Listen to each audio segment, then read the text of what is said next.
એક ભાઈ ડૉક્ટર પાસે ગયા. એ કે સાહેબ હું કસરત કરું છું, સવારમાં વોકિંગ કરું છું, હા દૂધીનું જ્યુસ પીવું છું.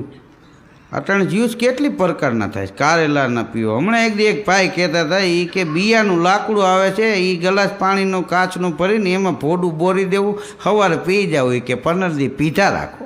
એ તો સારું, હા બૂટ બોરવાનું નથી કહેતા.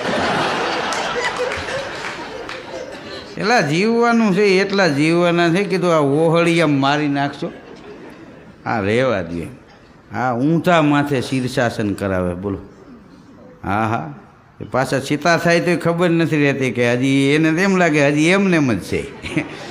શરીર એવા વજનવાળા અને કાંઈક ઓલા મશીન આવ્યા ઉલારીને પસાડે. હા બે જગ્યાએ હું ગયો તો આવા ઓલા જાડા હતા કે સવારમાં લઈને આમ કરવા. હવે કીધું રહેવા દો, ખૂટા છટકી જાય, અહીં કાંઈ નટબોલ નથી આમાં. એક ભાઈ ડૉક્ટર પાસે ગયા. એ કે સાહેબ હું કસરત